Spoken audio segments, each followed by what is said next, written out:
Rock and roll may live forever, but we only retire once. Kevin Lamour of Our Financial Plans and Quadris Investment Services offers a large range of financial solutions from some of the biggest leaders in the investment and insurance landscape of Canada. See how a solid financial plan built with friendly and professional advice can help. Find out more at ourfinancialplans.ca or give them a call at 705-949-1316. And welcome to another episode of the Lonesome Cowboy Podcast. And today I have somebody who is pretty cool and pretty unique, and a Canadian person who's in the Afrobeats department, something I don't have on the show very much of. And please welcome Zochi. How are you? Hello, hello, hello. What's happening? All I kinds of am fun doing stuff. good. Excellent. So, Yeah. and I gotta say, Zoshi, you probably guessed what my first thing that caught my eye, and because I've been gotten so many emails from Nigerian princes, I've decided, hey, maybe I can speak to some real Nigerian royalty. And please, you are a Nigerian princess. Yes, yes, I am. I'm actually true to my word, y'all. It's not, this is real life. This is Yeah, real she life. is. Yeah. Yes. My mom's dad, so my grandfather, he is the king of Okrika, which is where I'm from. My maternal home, and he ruled for 33 years, and he also served in the British Army in the 1920s. Wow. So yes, yes. So my mom is a princess and I am a princess. Yeah. Outstanding. Excellent. So, what brought you all the way from Nigeria to Saskatchewan? School, actually, I after high school I wanted to pursue my college education outside Mm-hmm. of Nigeria. We have better schools here in Canada, so that's what brought me all the way here. Right. And music is what's keeping me here, and you Excellent. know the laws, it not being illegal to live in my truth. I would probably be arrested if I go back to Nigeria and doing all this and just living for me. So Yeah. can't do that. Can't do that. I understand. So you're the only one of your family that's in Canada right now? No, my siblings are actually here with me. My Oh, parents cool. are not, but my Hmm. siblings are. So they're also like a huge part of my support system. So we Excellent. all came for school, same reason. Yeah. Good stuff. Excellent. And I hope your folks are okay back in the mother country. They're doing all right, for the most part. I think they're very much embedded in the culture. Hmm. That's all they know. So yeah, they're doing pretty good. I speak to them from time to time, and I know they're doing all right. Dig it. Totally. That's awesome. Um, I don't know how old you were when you came to Canada, but was there any kind of culture shock when you came to the to a place, especially like Saskatchewan, big wide open and stuff? Of course, Nigeria has a lot of, plain and savanna also too, but Yeah, the any weather. kind of a culture shock? Yes, the weather for one. Oh yeah. Just how I don't know. It's a lot more spacious here. By spacious, I mean not Oh, really? having too many crowded places, especially in Regina. Interesting. Um, in Nigeria, it's like 200 million people, and so every state, especially a state I was in, well, one of the big three states, you have a ton of people, and it was also just it's so funny to say it now, but I can't believe my culture shock was people actually obeying the law. Like that is that is actually, yeah, it's actually kind of crazy saying it out loud. But yeah, it's like having to see people stop at the traffic lights actually. It's like, oh wow, yeah, you're supposed to stop when it says red and not just do whatever you want. So yeah, I came from a very different, it's a very, very much of a different vibe and different energy, different people. Yeah, right on. So yeah. How was your first Canadian winter? Oh my, I actually came we were going into the winter at the time. It was in September, so Yeah. it was terrible. It was terrible. Yeah, I did not enjoy that at all. I think I was depressed the entire winter season. Oh Yeah. my. Well, that's something. Yeah. My wife works with somebody who came from Ecuador, and Okay. when his family would look at the internet and see about the snow and everything happening up here in Canada, his mother would phone Yeah. him crying, thinking he Oh was my going to God. die. Yeah. Yeah, sometimes you can feel like that when you come from a country that's like so hot Yeah, and no, I then bet. there's no in betweens, especially when you're coming right in the winter. Like that's not, yeah. I got you, man. Um, touring plans. You got anything on the go, Zochi? Right now I am working on my merch.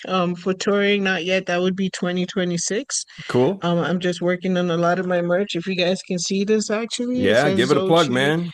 and then we got the SSU at the back. So Beautiful. I designed these myself, and we're gonna have them drop at the end of this month.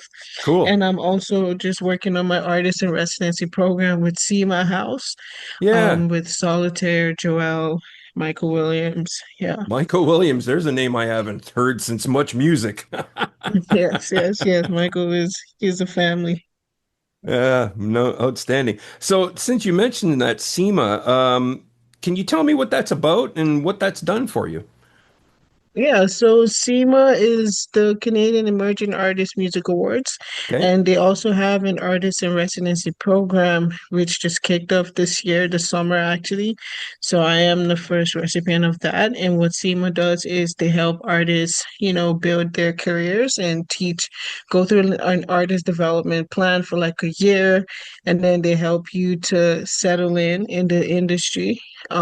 They help you polish your skills, learn about the music business also as an artist, and you're still independent, but they just, I guess, just show you the ropes through it all. We Nice. have mentorship programs, we have studio sessions, vocal lessons, and they help with your housing and stuff like that as well, help you to apply for grants and all that good stuff. Yeah. Mm-hmm.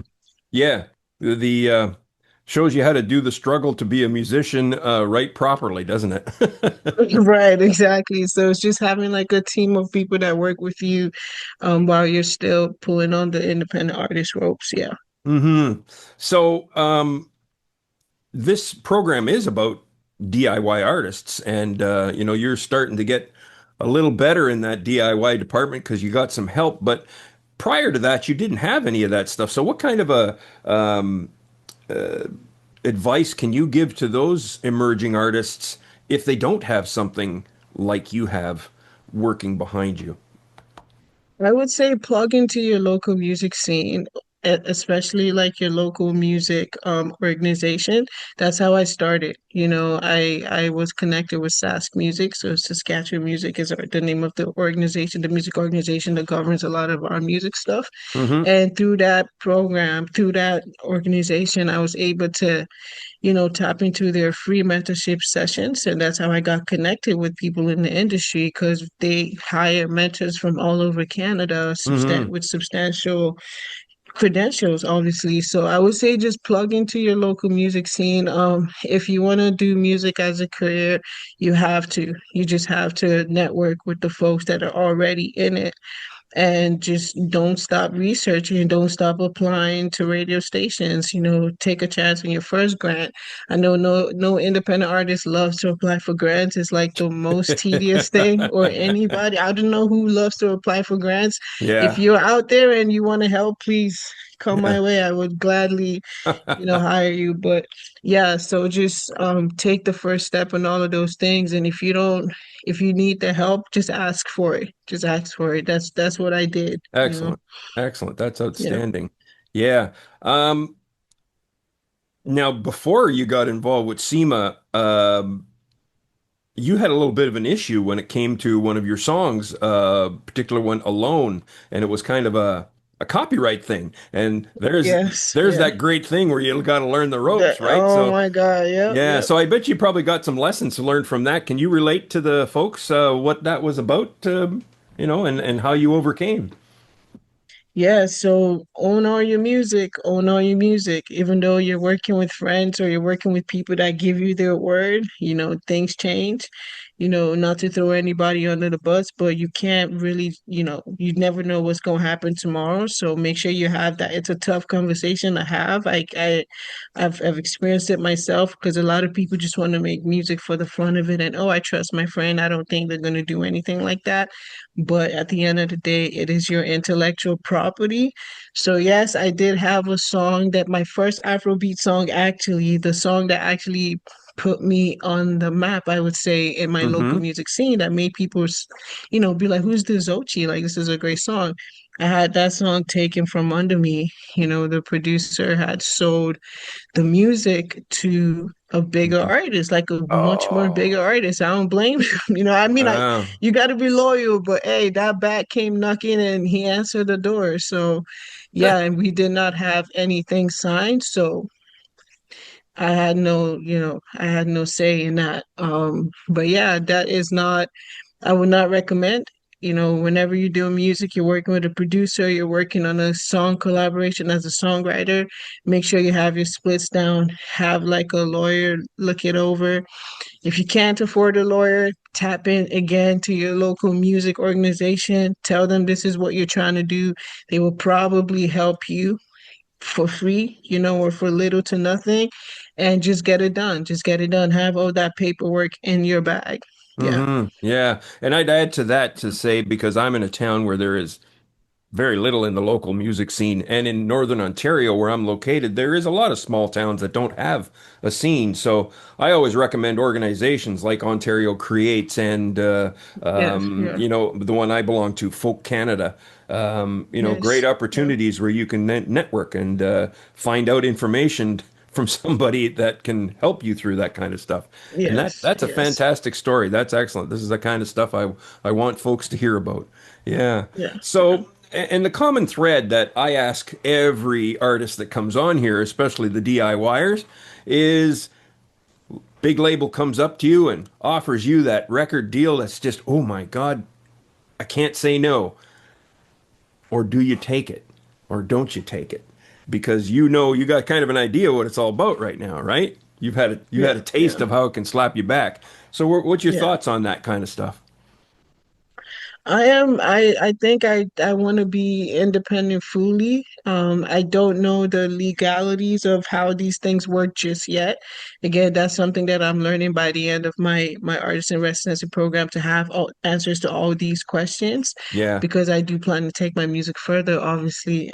But I do know that publishing is probably where it's at the most, as opposed Yes. to like a full-on record deal, just to have, just so you can own those masters and all of that stuff, right? So, Mm-hmm. yeah, if a record deal, we would have to, talk. There has to be negotiation. One thing about me is I am a good negotiator. Like, we would Really? talk Eh? about it. Good. Yes, I can talk. Like, if it's something that I really want and you're offering that to me, but with something else that I don't really want, then we're gonna have to talk because I'm interested. But we just have to make it work for both sides. And I know the product that I have, I know that it's gonna make you some money as well and probably boost your business. So why not? I know, we can work. You got it. Just Hey, gotta talk about it. wow. Yeah. You should be a record exec. You should be a manager for artists, man. I like the way you work. I'd let you do my negotiations any day.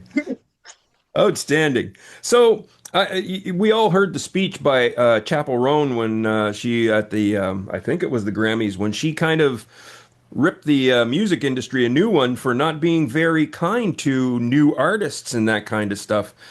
In your experience, have you experienced anything like from the music business that has been not the greatest, and how can they go about maybe fixing that? Um, Honestly, too soon for me to say Mm-hmm. anything negative. I believe, it's been pretty kind to me so far. I've come across great people. I mean, I've had personal issues with other artists that I don't necessarily call the music business, but so far it's been good. Excellent. At this point in my career right now, I think I just stepped into a new phase where I moved to Toronto. I got into this program, and that's all because of music business executives. So right now I'm doing good. Maybe if we ever get on the negotiation table and see if there's any bad things that come out. Right on. But right now I'm doing all right. I'm doing all right in the business. Yeah. Good for you. Outstanding. Um,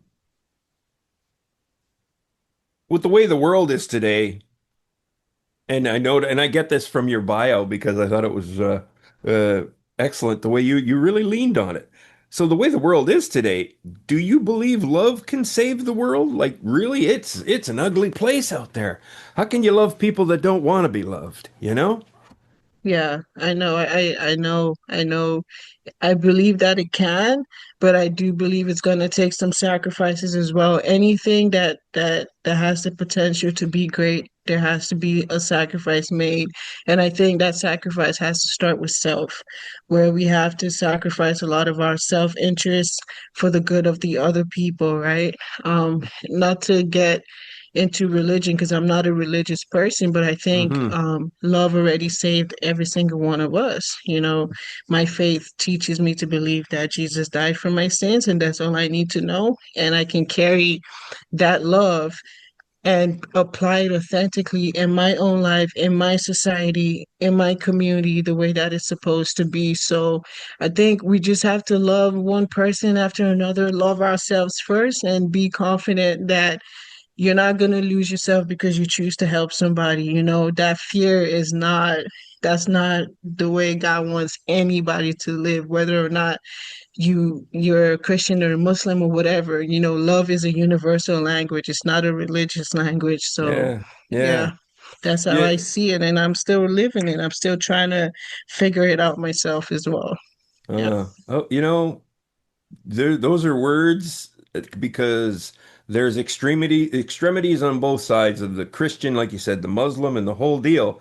But man, you just said, look, I do my thing and I take what I learn and I try to spread it around. You're not Yeah. proselytizing, you're not No, extremism. You are exactly. that's truth, man. That's truth. That's Thank you. awesome. Thank you. That's great Thank you. words. Great words. Um, so I read a description of your music as daring the church to listen, and it was in your bio there that came up. Um, have they listened? Do you know if they've listened? Because I'd like them to Um, listen to you too. I'm sorry. When you said you heard the description, you kind of cut out there for a bit. Can you just Oh, repeat that part for me? yeah, Yeah. I'm sorry. We're having some bad weather here, and I think it's messing with my internet. Sorry. One of the descriptions I heard about your music was is that you are daring the church to listen. Have they listened, Yeah. Zochi? Have they listened? Have you seen evidence of Um, them I listening?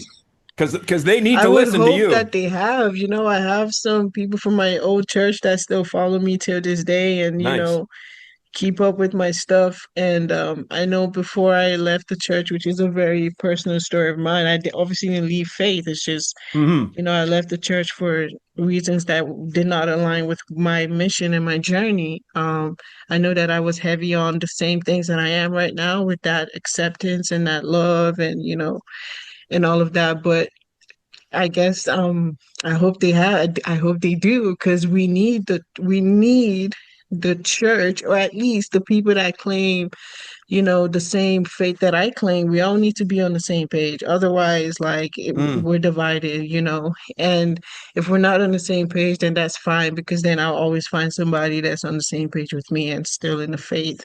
And Hmm. but at the end of the day, I just they follow me on Instagram to be literal. They do follow me on Instagram and Facebook, so and they keep up with my stuff. So maybe they have. I don't know. Good. Excellent. Well, I will say something, and it touched me because you said, um, that there's, and this is my old man brain, which is turning to cheese as we speak. Um, I'm trying to. You said that it was. You know what? I'm going to come back because I'm trying to formulate that on the spot question, and I Okay, can't get you it got it. You properly. got Yeah, it. sorry about that. Yeah, Um, it's okay. now your single "Beside Me." Yeah. And that was the one where you were saying that where I read it was in conjunction with the churches listening. It does state your stance, which is really good. Anybody ever push back on something like that? Oh, yes, Really, yes. eh? Even close to home, like family, I'd say my siblings being my biggest support because they love me regardless, they've accepted me. But Yes. even in my family, there are people that still don't think that I'm headed down the right path. Um, and I think at this point in my life, and just looking back at the last year and all the things that I've accomplished, I asked myself, like, if God really was against this, do you think He would give you all these great people, these great platforms? Even me being, this is my first podcast, by the way, Oh, I've really? ever done. Yes, Well, I'm yes. I'm And honored and thank you. I am honored too. Thank you. And I think that God blesses all of this stuff. That's what I choose to believe. And He's given you a platform and given me a platform to be able to share this love. So I say thank you for helping me spread the message as well.